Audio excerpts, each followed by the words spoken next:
হবিগঞ্জের অন্যতম জনপ্রিয় পর্যটন কেন্দ্র সাতছড়ি জাতীয় উদ্যান। প্রবেশমুখের ছড়ার পুরনো ব্রিজটি পাহাড়ি ঢলে ভেঙে যাওয়ার পর 2023 সালের মে মাসে নতুন ব্রিজের নির্মাণ কাজ শুরু হয়। একই সাথে ব্রিজের সুরক্ষায় গাইডওয়াল নির্মাণ প্রকল্পে মোট ব্যয় ধরা হয় 1.5 কোটি টাকা। প্রকল্পটি প্রায় 80% শেষ হওয়ার পর ব্রিজের দুপাশের অ্যাপ্রোচ সড়ক ধসে গেছে। ধ্বংসস্তূপে পরিণত হয়েছে পুরো গাইডওয়াল। স্থানীয় বাসিন্দা ও পর্যটকদের অভিযোগ, প্রকল্পে ব্যাপক অনিয়ম এবং সংশ্লিষ্ট দপ্তরের তদারকির অভাবে এমন পরিস্থিতি তৈরি হয়েছে।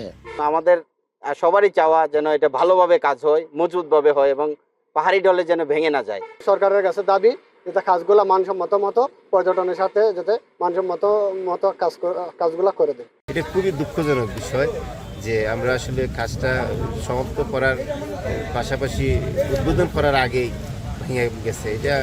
এতে বোঝা যায় কাজটা আসলে সঠিকভাবে হয় না এবং যে ড্রয়িংয়ের মাঝে হয়তো ভুল থাকতে পারে, কাজের মাঝে দুর্বলতা থাকতে পারে। স্থানীয় সরকার প্রকৌশল অধিদপ্তর বলছে, অতিবৃষ্টি ও পাহাড়ি ছড়ার প্রবল স্রোতে প্রকল্পটি ক্ষতিগ্রস্ত হয়েছে। তবে ঠিকাদারের অনিয়মের কথাও স্বীকার করেন তিনি।